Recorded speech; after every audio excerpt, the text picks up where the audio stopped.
Okay, so I'm going to then turn this over to my great friend Ari. I've known Ari for, is he here? Yeah.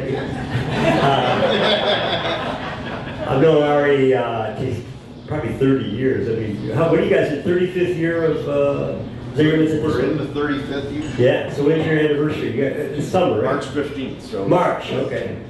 Yeah, so you probably have a got pretty nine more months to buy the gift. pretty cool party. And I've done some coaching with Ari, and known him through the years and seen the tremendous growth of Zingerman's, but also of Ari's personal intellectual output. He's now on his 4th book of this series, and he's had some other books even before this. So it started out of him writing these columns for the newsletter, as many of you have read over the years, and he has developed this talent so that his mom doesn't feel like she wasted the money on his education, that he actually can write as well as cook, so that made her feel good, right? Maybe. It reminds me of the statue that you see sometimes. There was a cover of the New Yorker. You see this one where the person's looking up at this huge statue of this guy on a horse. It's about 20 feet up, and he reads, Sir whatever his name is, Richard Smith, captain of the 1st Regiment. He wrote 6 books. He invented television. He was a doctor, committed, did 100 surgeries. And the last line, and still a disappointment to his mother. So I'm sorry, it could be father now too, but you get the drift of it. So it's my pleasure anyway to turn this over to Ari.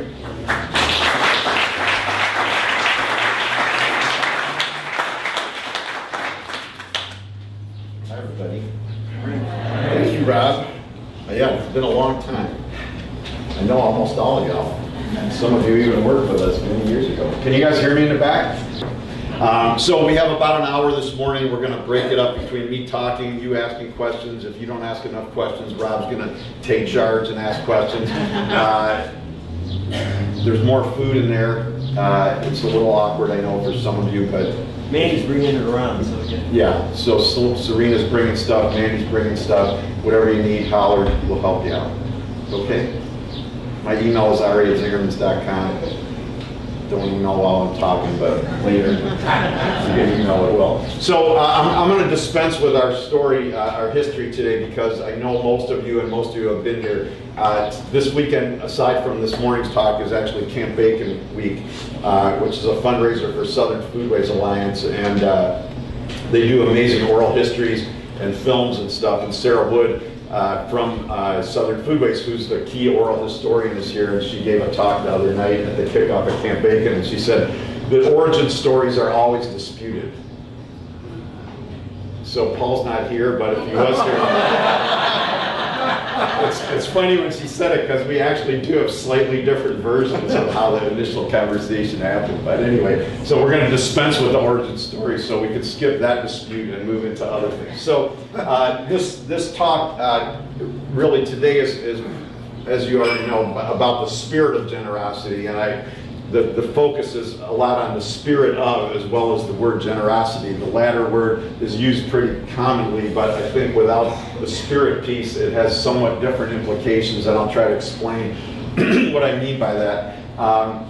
And then, as Rob said, this talk really is tied to the next book, which is coming out, which is always a source of high anxiety for me, and also excitement. As you know, in your life, probably the things that you're the most excited about also cause you the most anxiety and anticipation. And excuse me, Roger, while I get my water. We're actually in the stage that causes me the most anxiety, which is the part where it's like going to print in 3 days, so I can't do anything anymore. And then I wait till it comes out and hope nobody yells at me when it comes out. So I like all the rest of the work. I like the writing, I like editing, I like rewriting, I like crafting. I really enjoy all of those parts. I actually like the layout. We do all this stuff ourselves. I actually like the proofing. I like looking at page breaks. So all of that part's good. It's just the next part, the waiting, I don't like. Anyways, in order to preclude the waiting, then we get to come out with pamphlets so I can be, my stress can somewhat go down. So this actually just came out today for this talk. These are sort of the singles off the album. So there's three pamphlets from the next book. So you can either wait for the next book and be anxious, or you can get the pamphlets today. So you have workbooks here. We're not going to go through everything today, but this sort of follows through some of the stuff. And I'll take it a little bit where you want to have it go. The next book is about beliefs. So there's three parts of the series, as Rob said. The fourth one will be about the power of beliefs in business. So not religion, but beliefs. The next book is particularly interesting for me, and it's been an interesting process because part one, which is about visioning and building a great business, culture, systems, it was really stuff we were already doing at length. And then I took essays I had written and rewrote them and put it in the book. The second book was about leadership, in many ways much the same thing. The third book started to plow new ground. It's a lot of what I learned working with Rob and other people, learned about myself, and then put it in the book, and then we started to teach it. And then this book is actually different again because it's stuff that I really never even thought about, for the most part, consciously until about 2 years ago. So it's not like I didn't know that people had beliefs. Obviously, everybody has them and everybody knows about it. But I never, until about 2 or 3 years ago, thought about the power of beliefs and what role they played and how I could shape them and what influence I had on them. And I'm going to tell you that even in that 2 years, it's drastically altered the way I work with myself and with our organization and with the world. So there's 4 essays in the book about belief, and today is about generosity. So 2 about hope, which is a whole other interesting talk, which is something else I never thought about, but it turns out we can actually mindfully cultivate hope in the organization. And it turns out that when hope is low,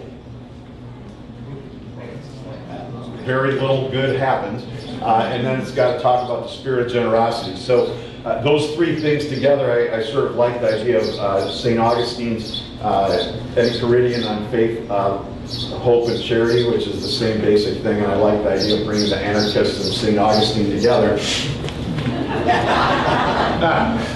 Those of you who know me will appreciate that. So that's really the core of the book. And then there's 3 more essays, or 4 more essays that are basically about ways that we apply these things. And then I realized, even though I hadn't thought about it, that we were actively building positive belief, hope, and generosity into the organization. And Matt just started working here, and one of the essays is about the new staff orientation and how that helps to shape the beliefs of the people coming into the organization, builds hope in people, and encourages generosity. So we may come back to that later. So I want to touch on beliefs because the beliefs underlie the generosity stuff. So just briefly on the beliefs on page 2 in your workbook, and then I'll move from there into the idea of spirit, generosity, and culture. Okay? You all right? Okay, great. So this is a very quick thing about beliefs. So when I'm talking about beliefs, obviously everybody knows we have them, but most of the beliefs that get actively expressed in a fairly vociferous way have to do with politics, sports, religion. But what I learned is there's a lot more to beliefs than just that, okay? Some beliefs are very strongly held, ethically based beliefs, our values. Belief in humankind, belief in generosity maybe, etc. But even below that, there's other beliefs. Like here's one of the ones that I found to be really interesting that sort of makes me crazy. The belief that millennials have a bad work ethic. I don't have that belief at all. I have actually the totally opposite belief. But it is unbelievable to me, and I'm helping you today by not allowing you to ask me about the work ethic of millennials. But I give a lot of talks, and I speak over, and I cannot give a talk anymore without somebody going, what do you do about the bad work ethic of millennials? It's a belief. Here's the interesting thing. This cycle, which I learned from Bob Wright, and he and his wife Judith Wright have written a number of books. They have the Wright Institute in Chicago. He wrote the foreword for the 3rd book. It's an interesting personal story for me of how I know him. If we have time later, if you ask, I'll tell you. But anyway, I learned this cycle from him. He says he learned it from somebody else and he doesn't remember who taught it to him, so I don't know who to give the credit to, but I'm just going to teach it to you. It's a self-fulfilling cycle about beliefs. It's quite remarkable. Let's use millennials for an example. If you hold the belief that millennials have a bad work ethic and you hire them, what's likely to happen when they're working with you? How's your energy likely to be? Not very good. Based on your actions, your behavior, they will form beliefs about their job and about you. If we're always anxious, slightly tense, and quick to snap at them, what kind of beliefs are they likely to form about the job and about where they're working? And then what's the quality of their work likely to be? And I go, man, I knew these people couldn't do it. This is going on in our lives all day long. Here's the opposite part of the cycle, because it can be positive also. You have what we believe, what I believe. I've seen lazy 60-year-olds, I've seen lazy 16-year-olds, I've seen 16-year-olds kicking butt that get business faster than MBAs. No offense. I don't think any of it is tied to age, gender, sexual preference, religion, anything. It's just, there's all walks of life that will show you all behaviors if you look at it that way. So I believe millennials are with the program and do all the same cool things everybody else does. And I'm going to tell you, fascinatingly, some of you have been greeted by them. There's two 17-year-olds that started working at the Roadhouse around the same time 7 months ago. They run the door, which I don't know, most of you aren't in food, but I'm going to tell you. Running the door in a restaurant that does 500 to 700 covers on a Saturday night with y'all, who are very generous, by the way, but still get a little tense if we're 8 minutes over your quote for what your reservation was when your mother-in-law's yelling at you. The tension can get high and all the servers are like going, why didn't I get seated? Why did I get overseated? Sometimes at the same time. It's no small task. Like, that's a lot of variables. This is a 200-seat restaurant. There's 17. They're running the door. They're having fun. It's not tied to age. So this belief cycle is going on all day long. Is this making any sense? Yes. So if we were doing a talk on beliefs, which I'll also do one next month probably with Zing Training, but then what I would have you do is some exercises around tapping your beliefs. Because if you don't know what your beliefs are, it's hard to manage them. The whole beginning of the book is really about becoming mindful of what we believe about society, about ourselves, about the people we work with, our significant others, our children, about, in our case, food, in our case, about business. I grew up with very negative beliefs about business. Anybody else? So I grew up in a family of academics, doctors, lawyers, dentists, where business was like a foreign country. Like, we read about it, but I didn't have any experience of it. So my beliefs growing up were that business was a bad thing and mostly did bad things to people, and that your options, if you were to go into it, were to work put on a suit and work in an office somewhere or work on a factory floor, and I didn't really have any interest in that. The beauty of the belief work is that we're not born with them. We glean them, we take them in from others around us, and we can change them. Now, you have to know what they are in order to change them, right? But Paul, when we met at Maud's way back 38 years ago, right now actually, changed my beliefs about business, because he had grown up with a grandfather in business who was very generous and always taught him a lot, you know, whatever, half of what you earn belongs to the community. So he grew up with very positive beliefs about business, and he quickly changed mine to understand that business was just a tool. In and of itself, it was neither good nor bad, it was only what you did with it.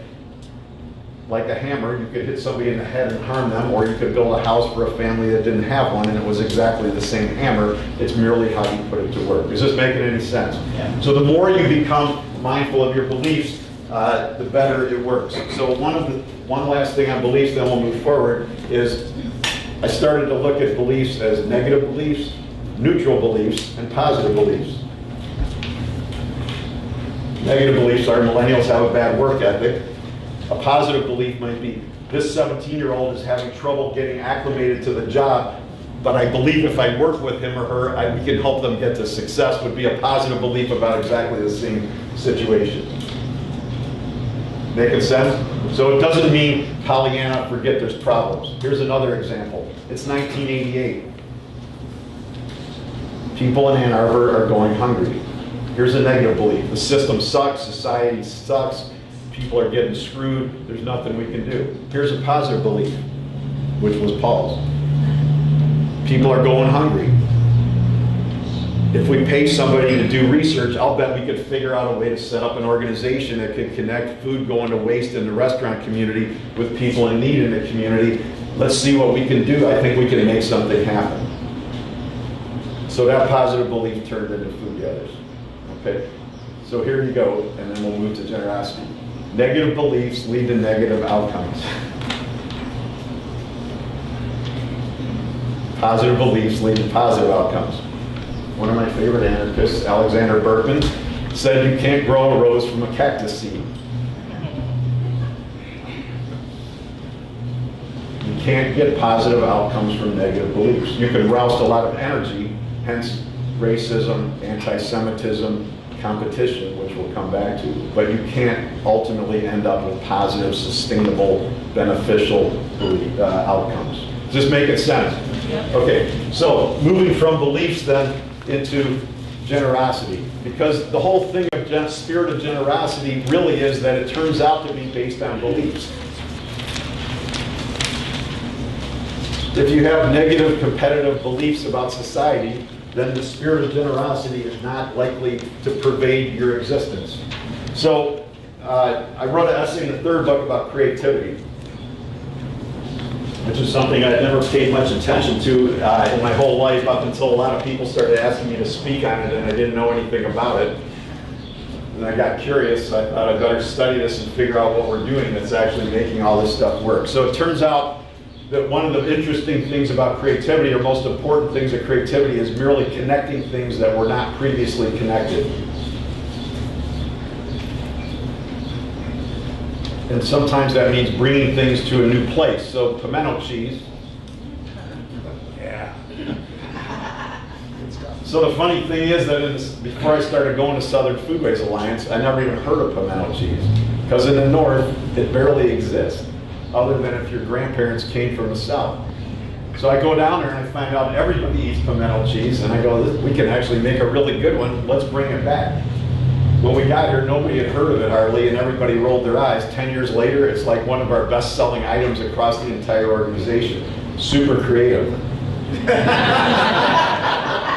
In Mississippi, it's in the 7-Eleven. Okay, so my point is that sometimes it's present, the element is present somewhere, but just you're introducing it into a new environment and it becomes a creative inspiration. Another way is connecting things that weren't connected. So Gutenberg, all he did was connect the wine press with paper and ink. He took wine press technology, instead of putting grapes in it, he put paper and ink in there. And you end up with letterpress. We got the printing press, okay? So one of the interesting things of my intellectual learning over the last 7 or 8 years that Rob referenced has been reconnecting my studies of the anarchists with progressive business. Which happened because I was asked to speak at, I had always referenced the anarchists but hadn't really paid attention for a long time, and then Deborah Dash Moore, who some of you may know, who runs the Jewish Studies Department, asked me to speak over there, and about a year in advance she titled the talk Rye Bread and Anarchism, because I had just written this like 10,000 word essay about the history of rye bread. It was actually right after my mother passed away, and talking about connections to the past. Anyway, so she titled Rye Bread and Anarchism, and then when I got about 60 days out, I was like, oh my God, I haven't looked at these books in like 25 years. I'm going to embarrass myself in front of all these professors that know a lot about the anarchists. I don't want to screw this up. So I got all my old books out and I started rereading them, and I discovered this shocking thing that blew me out of the water mentally, which is there was all this stuff in the anarchist stuff from 1900 that was like now called progressive business.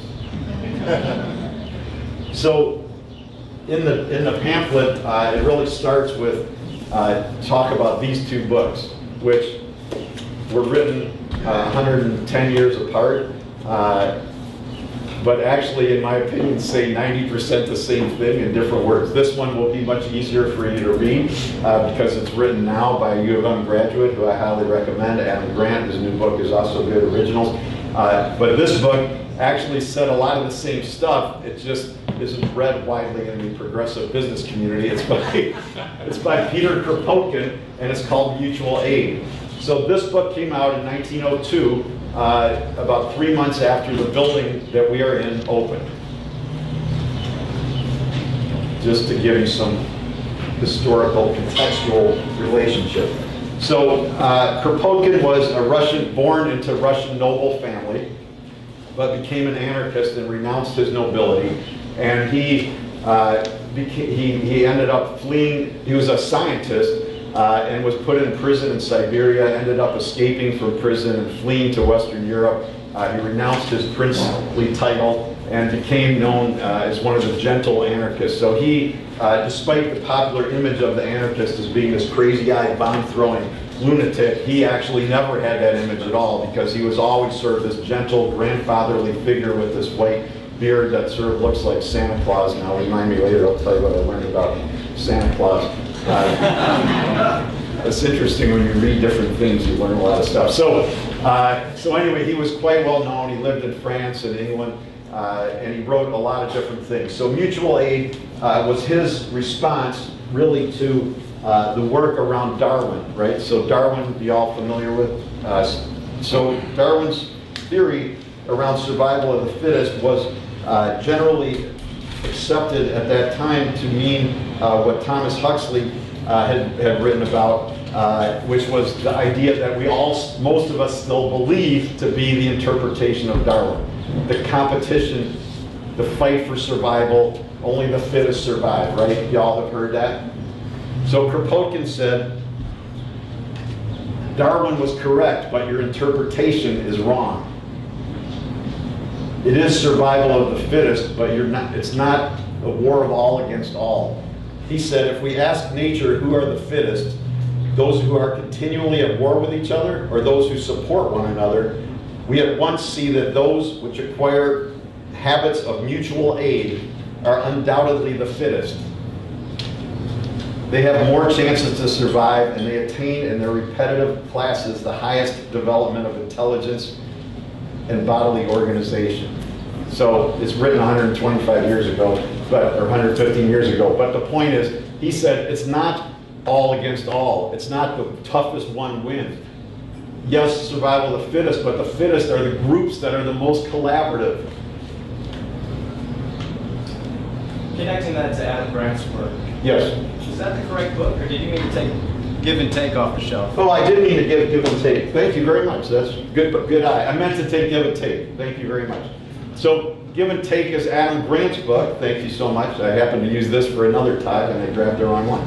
So Give and Take is Adam Grant's book. It came out about 5 or 6 years ago. And basically, it's a social science, very statistically oriented, more than I would do homework, but he's very good at it, and I respect that. Lots of data to show basically what Kropotkin wrote about in 1902, which is that although we think that society is competitive and that the one who's going to dominate is the one who does best, what he showed is within a healthy framework, the most generous people with some qualifiers, which I'll touch on, did the best. Who's read that book? Okay, so you know what those of you who've read it know what I'm talking about. So, yeah. Just for a second, speaking of generosity, because people want to buy tickets to grilling, yeah, it's going to be crowded at the end. The servers and Keen are going to come along with credit cards, so if you guys want to, you know, all the better. Yeah. So if you want to buy some, they'll be walking around too with credit yeah. cards. The thing about Adam Grant was it wasn't about generosity going outward. It was also about generosity going toward. Correct. So if you look at the very end of the workbook, you'll see that one of the places of being generous, which I wrote about, is being generous to yourself. So it needs to be in balance. Absolutely. So the whole thing of this, for me, was this sort of like, whoa. This anarchist that was going to prison wrote about it in 1902, and Adam Grant wrote about it in 2010, with lots of modern data. Adam Grant is a modern hero on TED Talks and whatever, and this guy was in jail. But they basically were saying the same thing. So, back to beliefs. The spirit of generosity for us is, hi Mandy, is based on the belief that the most generous, the most collaborative are going to do the best. Can I prove it to you? I don't know. The interesting thing about beliefs is there's a little stage in here roughly where that arrow is.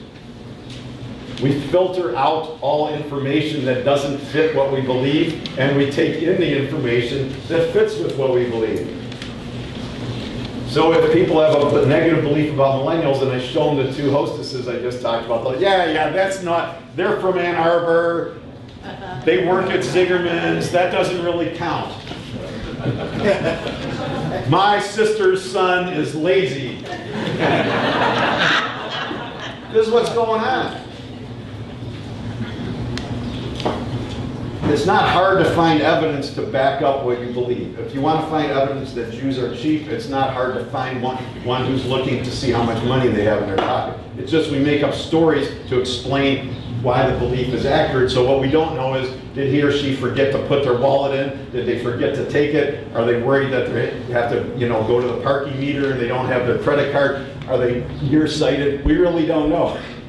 But we will make up stories to fit with what we believe. So spirit of generosity for me is really about building a culture of the organization in which generosity is pervasive. Is this making sense? So it's not really about me or about Paul or about you, unless you're working on your own. It's about creating an organizational culture in which generosity is where it's at. These 5 things at the top of page 3 are what we know we need to do to build a culture of anything. And generosity would apply. So organizational culture, we need to teach it, define it, live it, measure it, and reward it in some ways. Okay? With me? Yeah. Excellent. So, I'm not going to go through all of them, but I started making a list of ways to live the spirit of generosity. Because for me, donations is one piece of this, but it's only one piece. And although I'm happy and honored for you to support food gatherers, which I think is a really good thing, I think that donations are only one small part of what I'm looking at in the spirit of generosity. I think that many of us are trained to donate, but we live an ungenerous life. I'm not discouraging you from donating. It's on the list, and we donate clearly a lot, and I'm guessing most of you do also. And by the way, the fact that this many people came out on this short a notice to hear about the spirit of generosity reinforces my already positive belief in humankind. No, it's true. So, Rob, it's about 8 o'clock. Are you back there? So what I was thinking was to touch on a few of these, then let you ask questions. Does that sound okay? Yeah. Okay. One more note about the, Yeah. there's slips with credit cards that Andy and other servers will bring them around. You just write your credit card down and what you want to buy, and I'll take care of it. And I guess we can do the same thing for the books, Ari, if people have to leave. You know what the pamphlets will cost you? You know what? I trust you. So if you're in a hurry, take the books and email me and I'll charge it. You know what the cost is? Yeah, they do. I don't know, $10 each, I think. So the first one on the list, begin with an abundance mentality. So this is all about beliefs. So I believe, Paul believes, many of you might believe, but most of the world doesn't believe that there's enough for everybody. It may be poorly distributed, but we believe that if we work hard, we can create wins for everybody. That the problem is not that there's too little and we have to fight you for it, but more that if we work progressively and positively, we can create ways for the staff here to make more money. That our suppliers can be profitable. Because if our suppliers aren't profitable, it doesn't work. That the customers can do well too. So the key for us is really this idea of a whole ecosystem.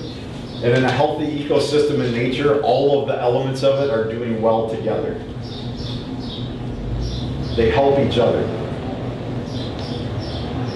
So what I would suggest when you reflect on this over the next few days is to think about what your beliefs are about society.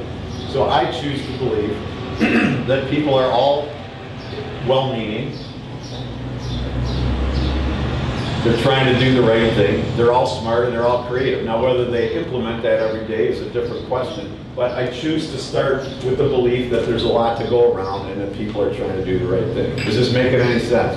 Yes. If you go back to that cycle, you could follow it through without me. If you start with the belief that there's not enough to go around and follow that cycle, what you will see is that we create the reality that we claim to not want, which is scarcity mentality creates tension. My opinion. Second one on here, when in doubt, give it out. So I need these little things to keep me, sorry Roger, right, straight. I need these little things to help me stay focused. When in doubt, give it out. This has been helpful to me and may not be to you. How many people here have like thought about doing something for somebody and then like your mind starts going, you're like, I don't really need to do that. I gave my gift last year, or I don't know, I was gonna tip more, but I gotta go to the store, maybe just another couple bucks less isn't gonna matter, or. So this has helped me because what it's pushed me to do, if I have the belief that spirit of generosity is gonna gain better outcomes. So what I've tried to do is discipline myself when I think of offering something to somebody. It could have been one of you in this room, to be honest with you. And then I start to feel my mind retracting, I just do it. And whether it's buying lunch for one of our staff that came in to eat here at the deli, whether it's I see one of you and I'm like, I should just buy their dinner tonight, and then I go, oh, I don't need to buy their dinner, and then I go, you know what, too late. You already thought it, do it. So, because I believe that my intuition is right, but my intellect starts to override the intuition. So this is back to Deb's point, you need to be mindful of yourself. So if you're somebody who gives everything away and you have nothing, then this isn't really going to help you. But my belief is there's a lot more people that could benefit from giving a few bucks more here and there and buying a few more gifts, buying flowers for your significant other, like all those little things. So it's helped me to honor my intuition, which is to do it, and then not let sort of the social, economic, logical pressures back me off of this positive intuition. You with me? Yeah. Yep. Jeff. And then, Yeah, good for your business, paying the price of real food. yeah, Customers. absolutely. Absolutely. So when you're talking about the tension between your intuition and your intellect, Yep. this might be a good point to just level set and compare your theory of generosity with Deborah's point to Adam Grant talking about reciprocity. Yep. And so what's the difference between your spirit of generosity and that balance? So the last one on the list is be generous of spirit to yourself. So Adam Grant uses the phrase otherish. So what he says is the people who just give all the time are exhausted, burned out, and can't cope. And I agree with that.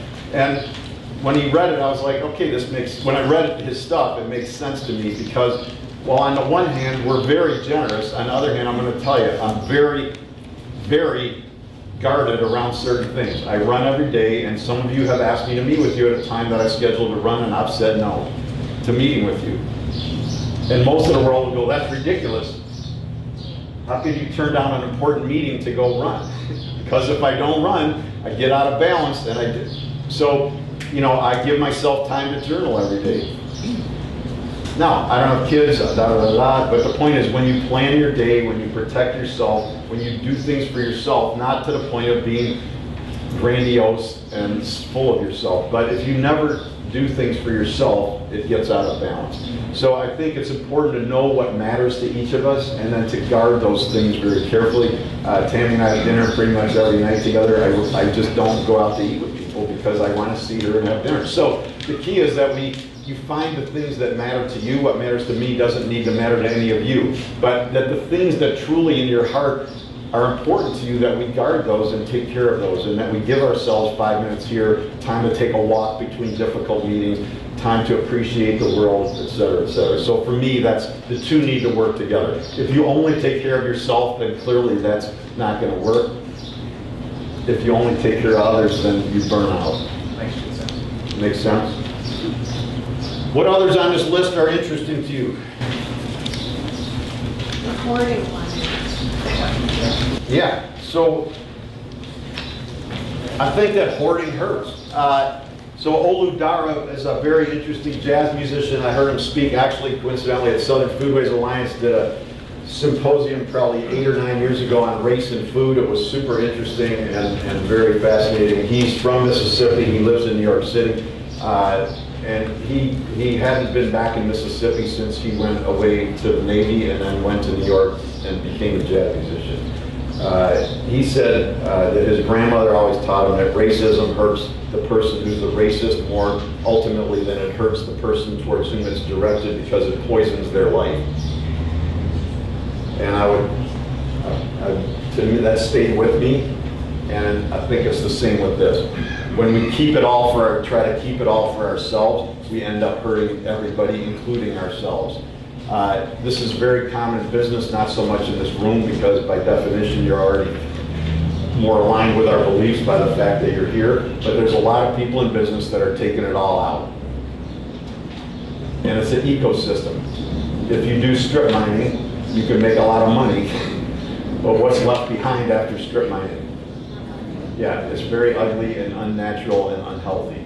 So what I would suggest is that the more, if you feel like you're starting to do this thing, which society, by the way, tells us we're supposed to do sometimes, I would just suggest that a little more generosity is good. So how do we do that? So, like, by Zingerman standards, by the world standards, I mean, we're a successful business. And yet, we've been working for 6 years, and I'm not saying this because we're so great, but more just to honor the question. So, it's not like we needed to do this, but we spent 6 years trying to figure out how to have employee ownership. And we just started in February, after 6 years of working on it, because we don't fit any of the business models that exist. So the 4 options that are currently in vogue and easily usable don't work for us, because we're like 15 different companies operating as one organization that doesn't even exist legally. It doesn't, with 20 owners, et cetera, et cetera. So in February, 204 of the roughly 400 people eligible bought a share. Now, do we have to do that? No. Are we that great because we did it? No, I'm just saying, it's a way where instead of just going, everything's going fine, just keep it. It's like, no, give out more, because if you believe in the spirit of generosity, we'll do better by letting them buy into the business. Does that make sense? Yeah.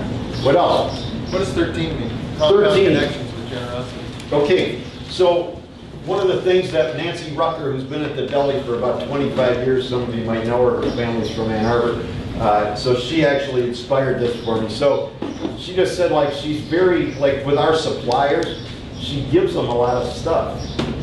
Like, she buys them lunch when the plumber comes. She brings coffee out to the van of the electrician. She's always trying to be generous with these people that we work with, and she said, in the moment, it's just me being nice to them, but 5 years later, when I need something, good things happen. So my metaphor in the book is that beliefs are the root system,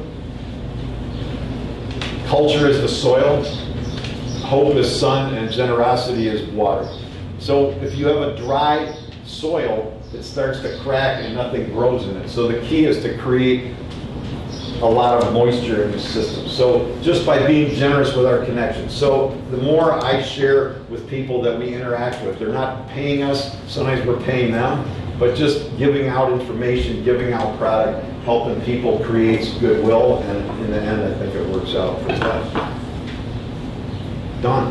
Yeah, can you, she talked about lavishly share information and share social capital? Yeah. They're kind of really related, and social capital is a big deal in our world right now. Well, I never even heard of it, except I asked Paul what he thought. He said, share social capital, and I was like, what's that? So he said, I don't know if he's right, I just believe him, but he says, he said, like, you have all these connections. Like, everybody in this room pretty much knows a lot of people in town, and he's right. So he said, like, it's really no big deal for you and me to, like, call the banker and go, this millennial's trying to buy a house, can you take a look at their mortgage application just a little bit closer? And I don't want favoritism, but it's just, we all know, like, you know how many like Zingerman just got 150 applications for one job. So I mean, it's just, it doesn't mean they're gonna get hired because of favoritism, but it's so easy to miss somebody because statistics and, so it's just a connection. Could you just take a look? Could you do this? Because people are I believe people are generous. I believe we all hang with people who mostly share our values and our beliefs. So by definition, most of you in this room are mostly surrounded by generous people. So most of you in this room, if you ask somebody you know to help somebody you know, most of those people will do it. What Paul's point was is that you and I know the people that can help, but the people that we employ frequently don't. Many of them are younger, many of them have come from disadvantaged backgrounds, many of them don't have whatever education, many of them don't know how to navigate the stuff that you and I take for granted. So what he said is just like by helping them navigate through those channels into unfamiliar territory, we can make a really big difference in their life. And then helping them get an interview at a job that they really care about. It's up to them whether they earn the job, but even just getting them in the door for the interview or the application could make a big difference. Sharing information, I would suggest, is different for me, although obviously they overlap. So one of our guiding principles or our ethically based beliefs talks about lavishly sharing information. Then we have lots of lower level beliefs that are all around that. I believe that the more we share information, the better it goes. Most of the world is hiding or hoarding the information in the belief that others will get their brilliant idea. Now, I get it that we don't work in high tech. So I do believe there are places where it's important, and I don't work in national defense. I actually just spoke on the same stage as General McChrystal, which, by the way, no, it was actually super interesting. If we have time, I'll come back to it. But, did they know who was who? Huh? Did they know who was who? They did. Well, here's the interesting thing. So I don't know a lot about the guy, I just read the news, right? So he gives this whole talk, and the whole second half of the talk is all about the old model of leadership is all about hierarchy and the strong leader, and he goes, that doesn't work. And then he shows graphs with hierarchy doesn't work. What works is multiple connections across the organization. And he's done with the model of I'm the leader, follow me, doesn't work. What's the right model? What did I just tell you? Roots, water, soil. His new model for leadership, the gardener. So I would happen to be standing out of the room when he came out. I'm like, it's unbelievable, but I'm an anarchist and a pacifist. And we've arrived at exactly the same time. It's because I have positive beliefs about the world. It tells me that despite the other stuff, good things can happen. Anyway, so sharing information. We're open book management. A lot of you already know that. It means that we teach everybody here what the numbers are. So they see what the profit is, they see what the sales are, they see it when it's good, they see it when it's bad. I think sharing information includes being vulnerable to the people that we work with.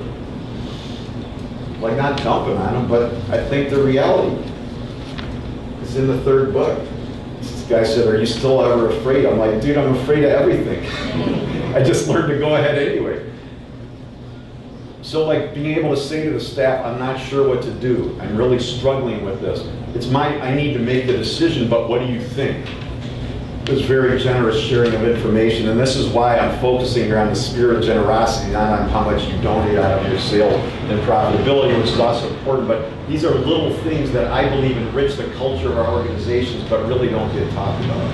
Dawn, does that help? Yes.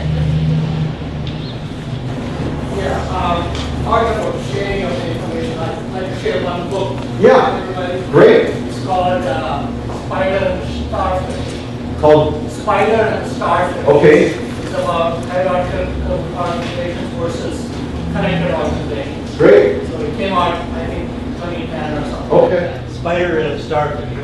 Yeah. Oh, because the spider has to go out through each. Yeah, Yeah. Spider and Starfish. Very good. All right, you want to take Steve Jefferson? Sure, Rob. How about if I stand though? I don't sit very well. If I could, you can ask a question. Well, on page 3, you talked about building an organizational culture. Yeah. And is that in any particular order? Because you put teach first and then define. Yes, it is. There's an essay in here, and you are correct that from a technical editing standpoint, that is incorrect. However, the reason it's mindfully in there that way, and the reason in my belief is if we wait to define it, we never teach it. And so I always have John F. Kennedy, supposedly I wasn't there, but used to say that he learned to throw his hat. In New England, they have all those stone walls, like in Ireland, between the properties. So he said he learned when he was a kid. He was afraid, but he would throw his hat, because in those days, kids always had to wear a hat. So he would throw his hat over the fence, because then he knew he'd have to climb the fence he was afraid to climb in order to get his hat back, because he wasn't going home to his mother without that hat. So what I've learned is we need to start teaching it in order to force ourselves to ultimately get clear. Most of the world in business is like, I'm not really sure yet, so I'm not teaching it. And what I learned is if I got a month to teach it, I'm going to figure it out. So you're correct that it's inaccurate, but it's still true. No, I believe you're right. Yeah. It's a good question. Rob.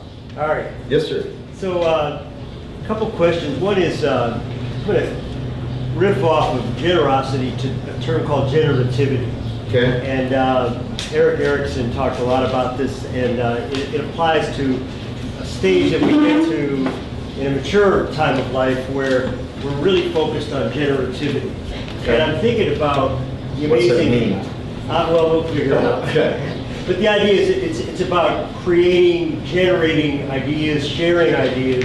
It's kind of an advanced stage of maturity. Okay. And I'm curious about some of your work methods, your personal work methods. Okay. Because you've created, you know, 1,000 pages of here, at least over that, while you're working full-time pouring water out here, which is, we're hoping to get an advancement sometime on that one, but, you know, I know you got to work hard here to get beyond.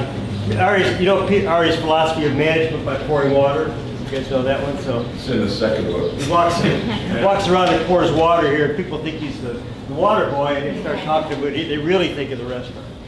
But It's actually an interesting phenomenon, though, is about culture and about beliefs and about emotional spirit of generosity. So most people from Ann Arbor, I'm generalizing, including millennials, no, if a server or a bus person or whatever in this restaurant or at the deli walks by or serves you, most people in this culture will make eye contact or say something to them, unless you're like in a deep, difficult conversation, which we've all been in, that happens. But what I notice culturally is like when people come from the East Coast, and I'm stereotyping, it's like you don't exist. And I'm mindful of this because when I'm pouring water, like when they don't know who I am, like it is like I am not here. Then halfway through the meal, they find out who I am. All of a sudden, they're all over me. And it's the same people who like, of all ages, by the way, who like I'm invisible. So this is spirit of generosity because when we don't honor the people who are present as unique human beings, regardless of whether they're the guy changing your oil, the woman ringing you up at the Rite Aid, they're as smart as we are, guys, in my belief. They know as much as we do. And when we dishonor them, we create a negative cycle because when they feel excluded, they act less engaged and we go see they're no good. And what I'm telling you is everybody knows a lot. So, yeah. So generativity and generosity. So you're giving back through your writing, but you're also disciplining yourself in a way that I know many people in here are struggling to do, which is to take their work and put it into writing or video or whatever.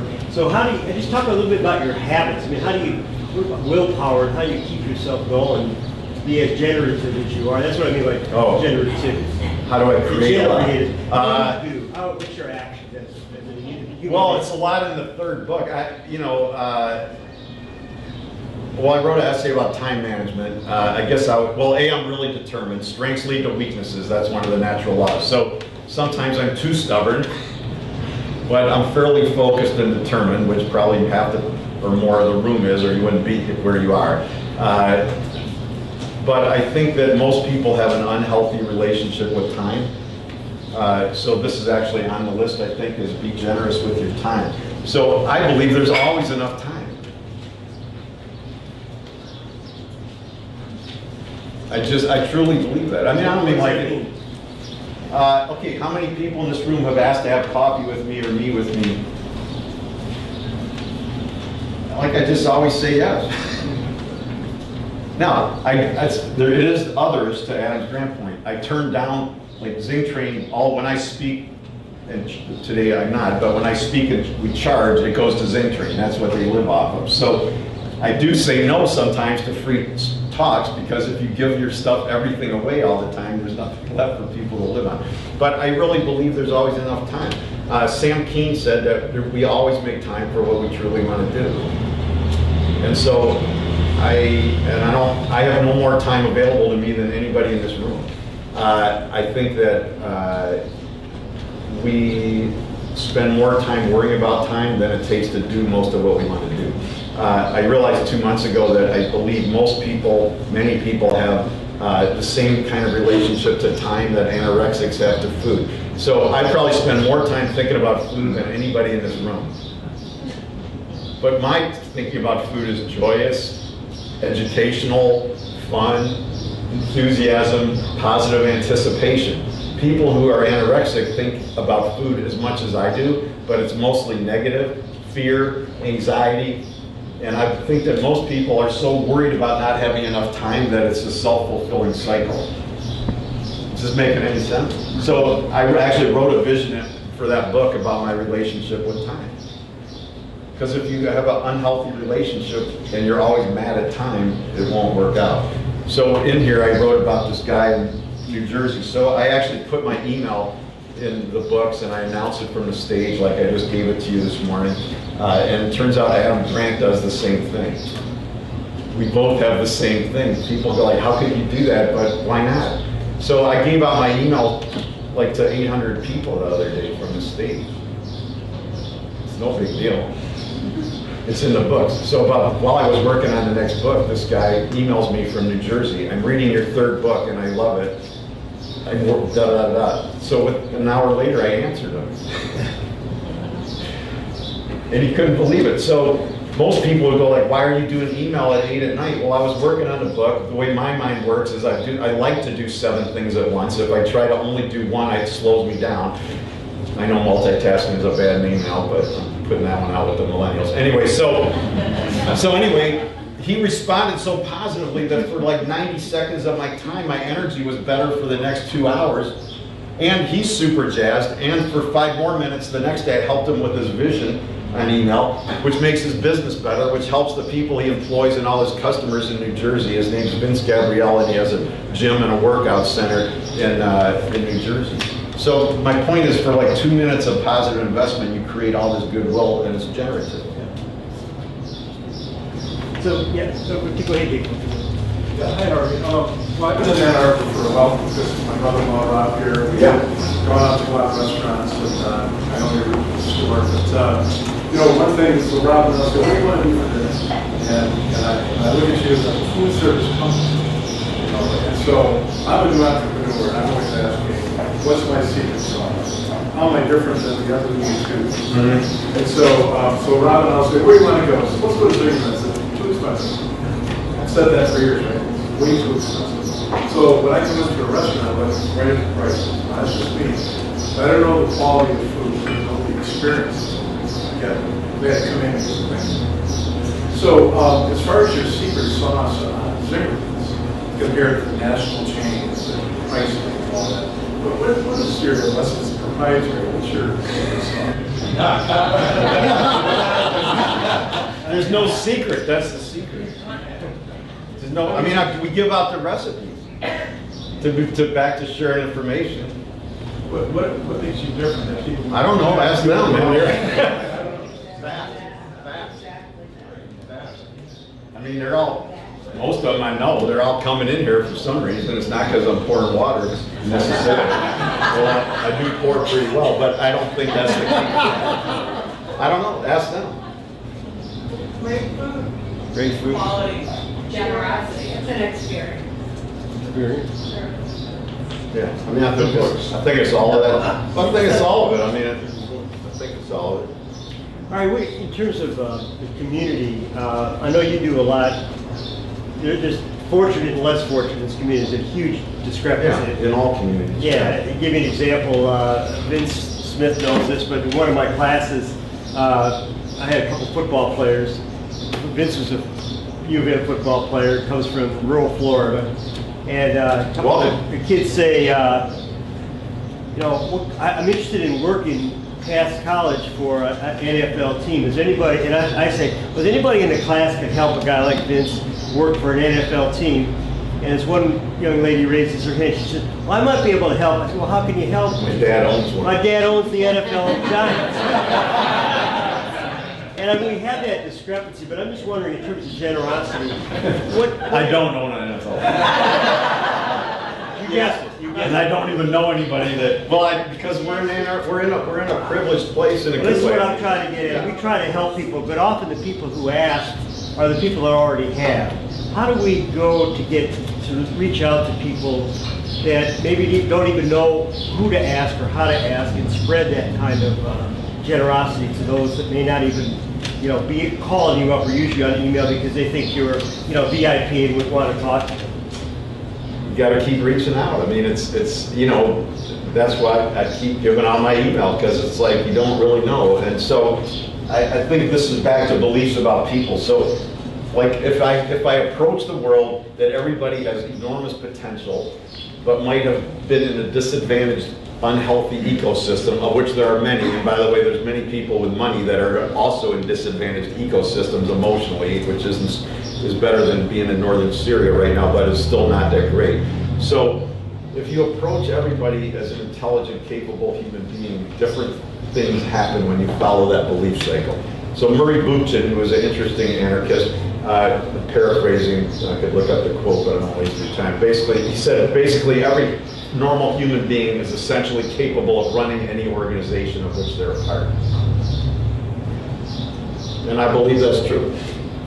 Because of that, we involve everybody here in running the business. Because of that, their jobs are more interesting because they're a hostess or a baker or whatever, and they're starting to learn how to run a business even though they got hired to be a baker, and the job becomes radically more interesting.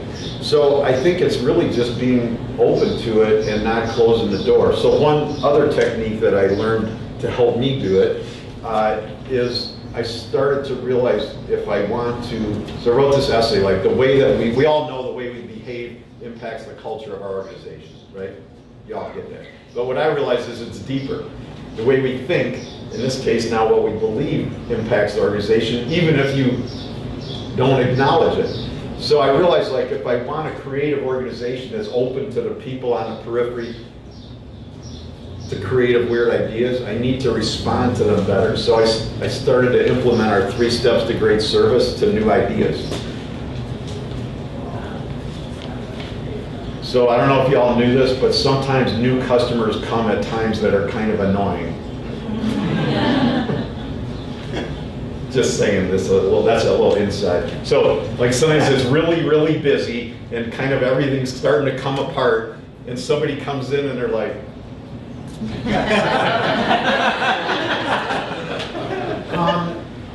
how does this work? And you're thinking, like, now, you had to come now. But we don't say that. We go, hi, how are you? Come on in. So I realized it's the same with ideas. Like, most of us dismiss ideas because it came from the wrong person, it came at the wrong time, it came when we're busy, it came when we didn't have the mental space. But I've spent 34 years practicing service.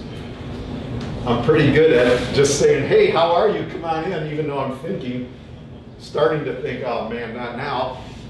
And now I do it with ideas. So when people present me ideas, I've been practicing for the last year since I was working on this, just respond like it's a lost new customer on a busy day. And in my mind, I'm like, that's never gonna work, all this stuff you do, or I don't have time for this, or no, we tried that. But instead I just go, man, that's a really great idea. Let's get together next week and talk about it. It's very interesting how many cool things I have inadvertently before this passed up, and I'm pretty open. So that's why you grabbed the wrong book off the shelf.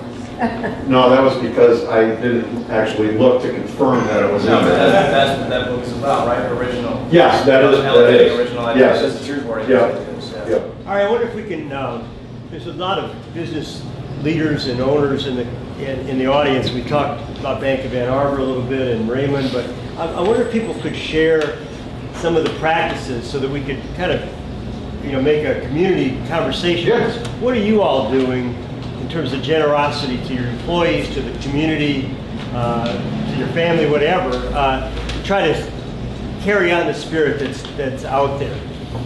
Jan, you want to stand up and introduce yourself? I'm Jan Zingerman. I own a bed and breakfast here in Ann Arbor. And the one thing that I'm doing right this second, I'm going to get up and leave, and rather than embarrass myself by doing that, I'm going to tell you why. The Washington County has a program this summer for youth employment for youth of disadvantaged youngsters. They have spent several weeks training them on appearance and handshakes and eye contact and customer service. I was at an orientation yesterday, and I'm going to meet the young person who's going to be working at Davy's house to give them an opportunity to see what owning a small business is like, what customer service is like, all of the things that Ari's been talking about. Thank you, Ari. You've been an inspiration. Thanks for doing what you're doing. Jan, can you, Diane just walked out, but if we'll post some of these things on Dr. Rob on Monday, so if you can give Diane the contact if people want to access that. Email information to... and can we stop by your bed and breakfast and try out? Who is the workforce development person, if any of you are interested. And you take visitors to your bed and breakfast so we can go check it out? Yeah? Where are you located? That's the otherish part. Oh, we are, thank you, but that's very kind. We are located on the first fairway of Georgetown Golf Club. We have 3 extended stay rooms, so if you have folks who are coming for a month or 6 weeks or a semester as an visiting scholar, we would love to host them in the rooms that have kitchenettes. And we have 3 overnight rooms. And her backyard is decorated with a dozen of my golf balls. That And I collect them and give them to my dad, so I'll let we share. Thank you. Michael Brooks. Yeah, I only had one job my whole life. I never applied for a job. I wrote a resume. That's been a good job. But for years and years, one of the things I do the whole staff, we give everyone twice a year, a well-day coupon. Could you say what your business was? It was the, I'm not sure what the business was. Well, the organization. Yeah, the Cedars in Hillel. Most of the I do consulting work. And once or twice a year, everyone got a well-day coupon. The way it works is, you have this coupon, you call in and say, okay, it's a beautiful day. I'm not coming in. And it doesn't count against sick time, personal time, or vacation time. But most of the time, they didn't even use it. But they loved getting it. And I said, try it. I guarantee you that you will smile. Any other ideas people are doing in their businesses to kind of promote the spirit of generosity? Yes. You say your name and your business? Yeah. My name is Adil Muhammad. I'm with a nonprofit in Flint. One of my things is I don't have enough time to do all the ideas that come in my head. So when I see somebody that can run with that idea, I just let them give it to them. And even if I don't do it, I hope to see it happen. So. Yeah, at least before today you thought you didn't have enough time. Now you learned. That's a myth. You have all the time you need. Anybody else? Tricia, I know you guys do a lot at the Observer. What are some of the kinds of activities you guys are? You say who you are, what you do. Tricia Garcia, I co-own and publish the Ann Arbor Observer. I have a great staff. We have a very small staff. We love what we do. We're celebrating our 40th anniversary. Woo!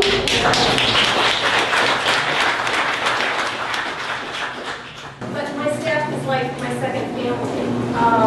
We try to be as generous as we can and create the kind of culture that Ari's been talking about. A lot of our staff members have been with us since the early 80s, early to the 80s, and that's a lot of you were even born then. But for example, I was just thinking as Ari was talking today, it's like, it's such a beautiful day, I'll probably just close the office at 3 o'clock and let everybody go home and enjoy that a little bit longer weekend. And we do that once in a while in the summertime, and the weather's really nice, we just let our staff go home as long as everything, as long as we're not at deadline. Give out certificates once in a while. Zingerman's taking people out to lunch. So you're having a thank you for your people at the top of the park this summer too. Top of the park. For those of you who are friends of the Observer or advertisers, Friends of the Observer are voluntary paid subscribers, so if you have sent in a check for $20 voluntarily subscribe, you can get it for free. You get an invitation to our top of the park party. That's just a hint for next year. So we welcome our friends to our top of the park party and our advertisers. That's the 15th of the month. So if you stop into our office today, we might still be able to get you an invitation to our top of the park party. But we just enjoy what we do. We're passionate about providing information to the community, and we hope you continue to support and enjoy the Zingerman for years to come.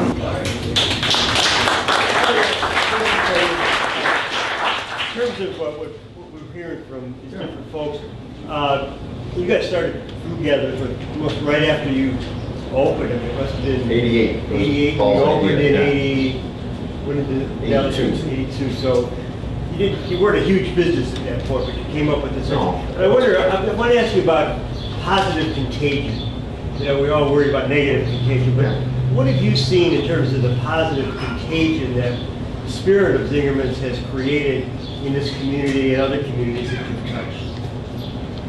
Well, I'm not going to take credit for it. I mean, I think that we're in it. I guess I believe that business is in an ecosystem.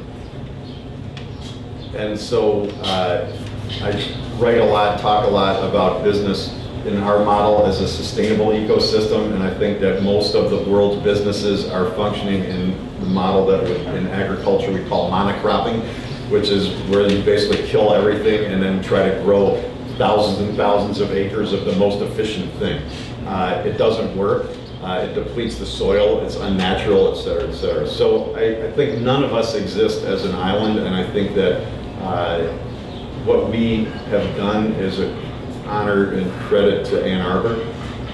It's an honor and credit to the thousands of people that have been willing to work with us, some of them here, who have contributed enormously, and that we're nothing without everything else, and I'm not making that up. I mean, like, you can't grow an amazing plant on its own. Like, it won't work on its own. It needs the ecosystem. So we're all contributing to each other, and we're all benefiting from each other, and our problems all hurt each other.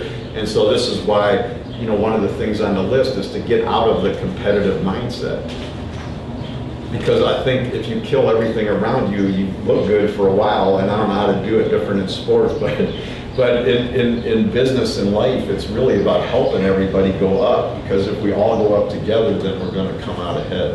So I think for me, that's really what it's about. I wanted to comment on one thing. I'm not sure you think about this, but it's what I call creating sacred space. Mm-hmm.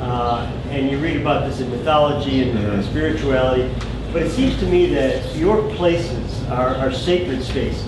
They don't seem, I mean, this actually has a sense of sacredness to me in terms of sunlight, the design, the feeling. Kathy McDonald does a lot with this, and I know we've talked about just the feeling that you get coming in here.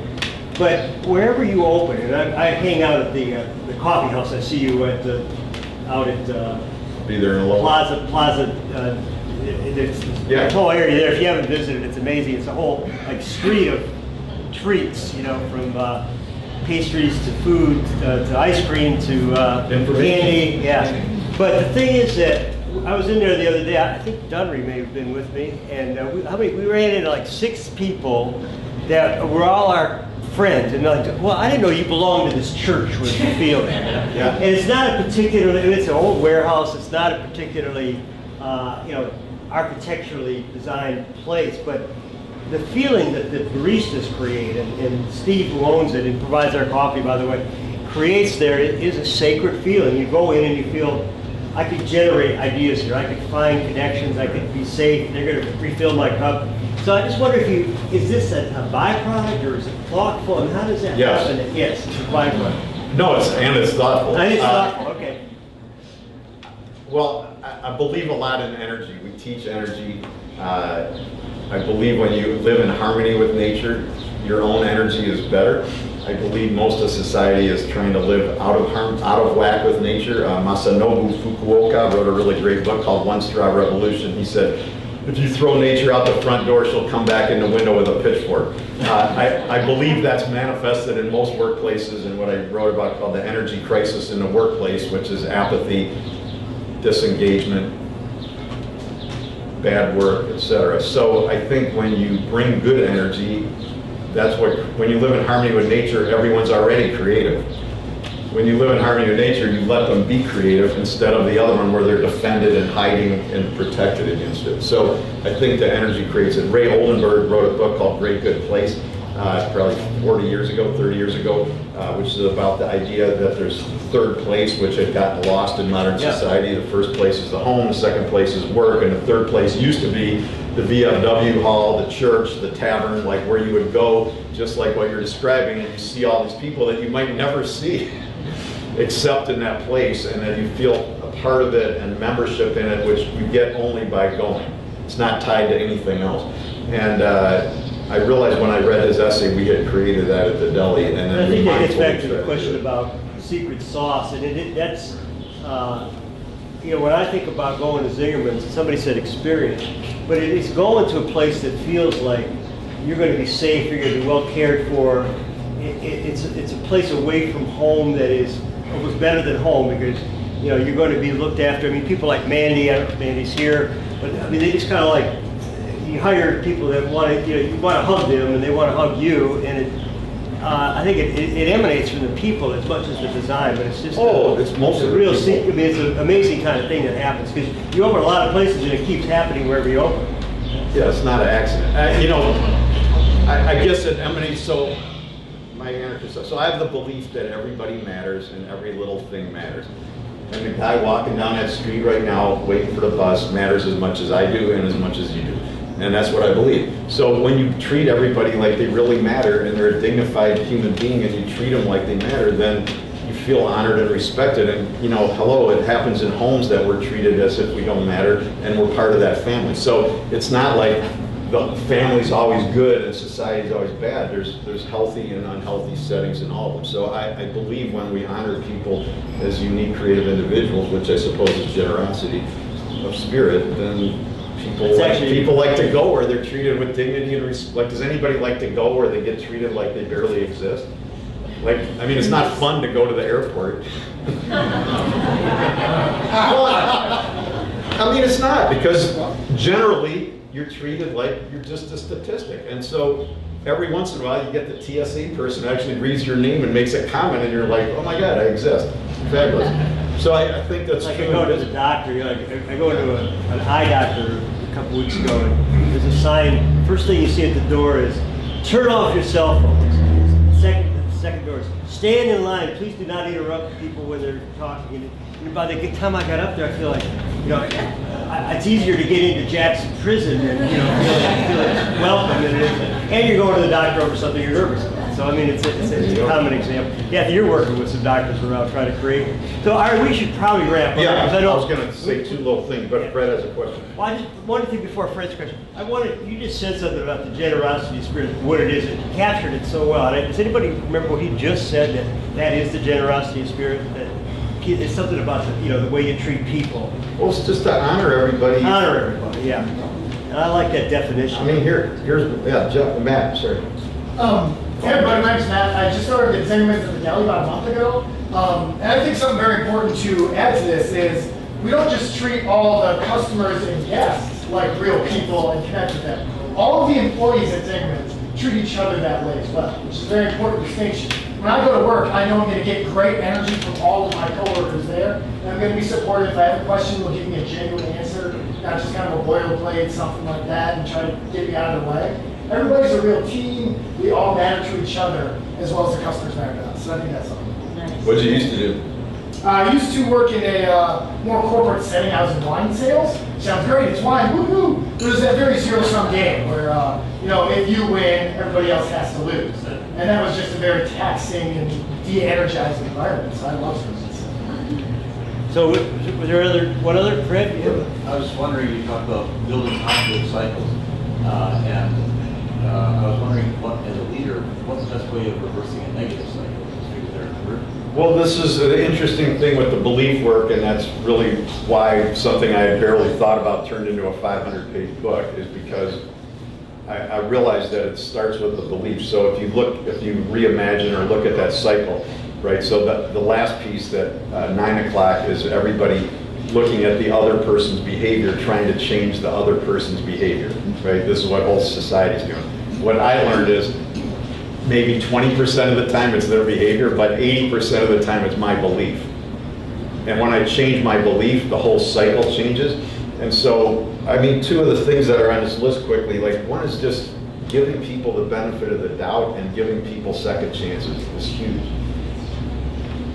So most of us, even though we're given a lot, this is why I don't want to focus just on donations and giving things away, because that's important, but there's stinginess of belief in people, and so it's very easy socially, like, that guy screwed me, man, they're not getting another nickel out of my, and it's like, it's causing negativity, which is going into the system. So I started to be more mindful of it, and like, if I'm holding a grudge, it doesn't work. So here's a real true story that's in the thing. In 1916, my grandfather came from Belarus. He was the youngest of 2 kids from 7 kids in the family, and that he and his younger sister came with the parents, right? The older son had come first. He went to New Jersey, the rest went to Chicago. So when my great-grandparents came, I never met, but they asked the oldest son, who'd been here like 8 or 9 years already, what to do with their rubles. Should they change them into American money or keep them as rubles? And he said, keep them as rubles. It'll be more valuable that way. Okay, now most of you don't know Russian history like I do. But the next year, something happened. So they didn't talk to him for like 10, this is a true story. For like 10 years, they didn't talk to him. So there's a guy here right now who's working, who was at the new staff orientation. So one generous use of time is that Paul or I still teach the new staff orientations.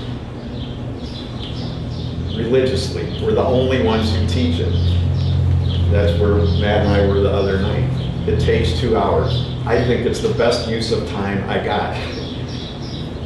2 classes ago, this guy is here, he's a dishwasher.